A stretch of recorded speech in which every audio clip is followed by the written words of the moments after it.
안녕하십니까? 인생의 복잡한 문제들을 말씀으로 단칼에 해결해주는 김종근 목사의 쾌도 남마입니다.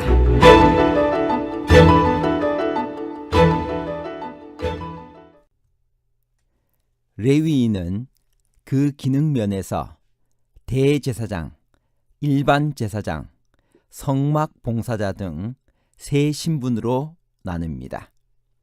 오직 제사장만 제사를 드릴 수 있었기 때문에 레위인은 정결 예식이 필요 없었나요? 왜 하나님께서는 장차 대신 성막 봉사를 위하여 레위 족속을 택하셨을까요? 제사장만 성소 봉사를 시작하기 전에 특별한 정결 의식을 행하고 번제와 소제를 드렸나요? 아니면 레위인도 정결 예식에 참여해야 했나요?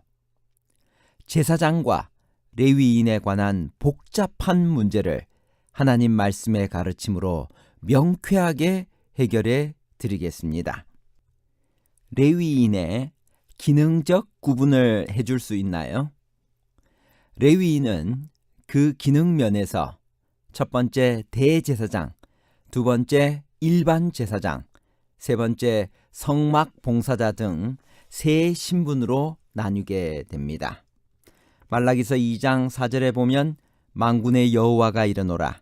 내가 이 명령을 너희에게 내린 것은 레위와 세운 나의 언약이 항상 있게 하려 함인 줄을 너희가 알리라. 장자 대신에 레위 자손을 택하라고 하나님께서 명령하셨습니다. 그리고 그들에게는 성막 봉사를 담당하는 영예를 주셨습니다. 부조와 선지자 350페이지에는 이렇게 말씀하십니다. 이제는 모든 이스라엘의 장자 대신 성소의 일을 위하여 여호와께서 레위 족속을 받으셨다. 제사장만 성소 봉사를 시작하기 전에 특별한 정결 의식을 행하고 번제와 소제를 드렸나요? 아니면 레위인도 정결 예식에 참여했나요? 레위인에게도 정결 의식을 행했습니다. 첫 번째, 속죄의 물을 뿌렸습니다. 민수기 8장 7절에 보면 너는 이같이 하여 그들을 정결케 하되 곧 속죄의 물로 그들에게 뿌리고, 두 번째, 전신을 삭도로 밀게 하고 그 의복을 빨았습니다. 민수기 8장 7절. 그들로 그 전신을 삭도로 밀게 하고 그 의복을 빨게 하여 몸을 정결케 하고, 세 번째, 제물을 드렸습니다. 민수기 8장 8절입니다. 또 그들로 수송아지 하나를 번제물로, 기름 섞은 고운 가루를 그 소제물로 취하게 하고, 그 외에 너는 또 수송아지 하나를 속죄물로 취하고. 레위인을 구별하기 위한 안수식에는 누가 안수를 했나요? 민수기 8장 9절에서 10절에 있는 말씀입니다. 레위인을 회막 앞에 나오게 하고 이스라엘 자손의 온 회중을 모으고 레위인을 여호와 앞에 나오게 하고 이스라엘 자손으로 그들에게 안수케 한 후에, 레위기 8장에서 아론과 그의 아들, 즉 제사장을 세우는 과정이 나오는데 모든 과정을 모세가 혼자서 행하고 이스라엘 백성은 어떤 것도 하지 않고 단지 바라보기만 했습니다. 제사장을 물로 씻기는 일도, 제사장 의복을 입히는 일도, 성막에 기름을 바르는 일도 모두 모세 홀로 아론을 위해 행했습니다. 레위기 8장 6절부터 있는 말씀입니다. 아론과 그 아들들을 데려다가 물로 그들을 씻기고 아론에게 속옷을 입히며 띠를 띄우고 겉옷을 입히며 에봇을 더하고 에봇에 기묘하게 짠 띠를 띄워서 에봇을 몸에 메고. 그런데 민수기 8장에서 레위인을 정결케 하는 의식에서는 이스라엘 모든 회중이 참여를 하게 됩니다. 10절을 보면 레위인을 회막 앞에 나오게 하고 이스라엘 자손이 그들에게 안수하게 한다는 기록이 나옵니다. 민수기 8장 9절에서 10절에 있는 말씀을 읽겠습니다. 레위인을 회막 앞에 나오게 하고 이스라엘 자손의 온 회중을 모으고 레위인을 여호와 앞에 나오게 하고 이스라엘 자손으로 그들에게 안수케 한 후에 제사장을 세우는 과정에서는 모세 혼자서만 그 일을 감당했다면 레위인을 하나님 앞에 구별하는 과정에서는 이스라엘 백성들이 아주 중요한 역할을 담당했던 것입니다. 그 이유는 레위 지파는 이스라엘 백성들의 처음 난 자 12지파의 장자를 대신했기 때문입니다. 레위 지파 사람들은 이스라엘 백성을 위한 일종의 희생 제물로 하나님께 바쳐진 것입니다. 그런데 희생 제물을 바칠 때 제사를 드리러 온 사람은 어떻게 했는가? 반드시 희생 제물에게 안수를 하게 되어 있었습니다. 그렇기 때문에 레위 지파 사람들을 정결 의식을 통해 구별할 때 이스라엘 백성은 자신을 대신하는 레위 지파 사람들 위에 손을 얹고 안수를 했던 것입니다. 물론 그렇다고 해서 레위 지파 사람이 실제로 동물처럼 희생 제물이 된 것은 아닙니다.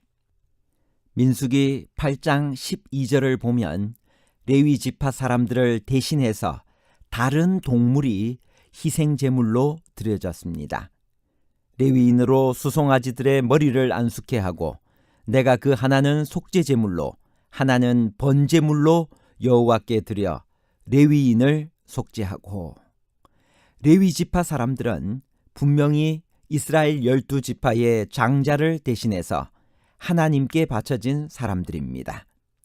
레위 지파를 하나님께 바쳤다는 것은 이스라엘 12지파의 장자를 바쳤다는 의미입니다. 그리고 이스라엘 12지파의 장자를 바쳤다는 것은 이스라엘 백성 전체를 하나님께 바쳤다는 의미를 가지고 있는 것입니다. 그래서 레위 지파를 바치는 것은 이스라엘 공동체 전체의 행사가 되었던 것입니다. 성소 봉사를 수행할 레위인들을 요제로 드리는 절차는 어떻게 진행되었나요? 민수기 8장 10절에서 13절에 있는 말씀입니다. 레위인을 여호와 앞에 나오게 하고 이스라엘 자손으로 그들에게 안수케 한 후에 아론이 이스라엘 자손을 위하여 레위인을 요제로 여호와 앞에 드릴지니 이는 그들로 여호와를 봉사케 하기 위함이라. 레위인으로 수송아지들의 머리를 안수케 하고 내가 그 하나는 속죄 제물로 하나는 번제물로 여호와께 드려 레위인을 속죄하고 레위인을 아론과 그 아들들 앞에 세워 여호와께 요제로 드릴지니라. 회막 봉사를 시작하기 전에 레위인을 구별하여 드리는 제사를 지냈습니다. 이스라엘은 레위인의 머리에 안수하고 레위인은 다시 수송아지에게 안수하여 하나는 속죄의 제물로 다른 하나는 번제의 제물로 여호와께 드려서 레위인을 속죄한 후에 레위인을 아론과 그 아들 앞에서 세우고 하나님 앞에서 그들을 흔들어서 요제로 드렸습니다. 모든 제물은 죽여서 드리는데 레위인을 드릴 때는 산채로 하나님 앞에서 흔들어서 드린 것입니다. 구약시대의 정결법은 오늘날 우리에게 요구되지는 않습니다. 그것은 번제와 속죄제를 요구하였고 제물로 수송아지가 필요하였는데 십자가 이후에는 제사제도가 폐지되었고 제물도 존재하지 않기 때문입니다. 그러나 하나님 앞에서 거룩하고 정결해야 한다는 그 정신은 오늘날 우리에게도 똑같이 요청되고 있습니다. 레위인을 그렇게 정결하게 구분하여 하나님께 드리는 근본적인 이유는 무엇이었을까요? 민수기 8장 16절 그들은 이스라엘 자손 중에서 내게 온전히 드림받은 자라 이스라엘 자손 중 일절 초태생 곧 모든 처음 난 자의 대신으로 내가 그들을 취하였나니. 레위인들은 거룩한 성소 봉사를 전담하게 되었으므로 정결해야 했습니다. 왜 레위인들만 성소 봉사를 했는가? 레위인들은 하나님께 바쳐진 사람들이기 때문입니다. 왜 레위인들만 하나님께 바쳐졌나요? 10번째 재앙 이후 생명을 건지게 된 이스라엘의 모든 초태생은 하나님께 바치게 되어 있었습니다. 그러나 하나님의 자비로 하나님께서 이스라엘의 초태생 맏아들 대신에 레위인을 취하셨기 때문입니다. 이스라엘 장자를 대신하는 레위 지파가 정결하게 되는 것은 이스라엘 백성 모두가 정결하게 되어야 한다는 뜻을 담고 있습니다. 우리는 구별된 백성이고 제사장이고 레위인입니다. 우리 모두가 말과 행실 속에서 하나님 앞에서 정결케 되어야 합니다. 정결한 심정으로 하나님 나라를 위해 일하는 우리 모두가 되어야 합니다. 레위인의 정결에서 우리가 배울 교훈은 무엇일까요? 그리스도인은 육체적으로 정결해야 하고 영적으로 정결해야 하고 하나님께 바쳐져 구별되고 봉사하는 사람으로 살아야 합니다. 결론입니다. 첫 번째, 레위인은 그 기능 면에서 대제사장, 일반 제사장, 성막 봉사자 등 세 신분으로 나뉘었습니다. 둘째, 레위인의 정결 의식 순서는 속죄의 물을 뿌리고 전신을 삭도로 밀게 하고 그 의복을 빨았고 제물을 드렸습니다. 세 번째, 레위인을 구별하기 위한 안수식에는 이스라엘 자손으로 레위인에게 안수하게 했습니다. 감사합니다.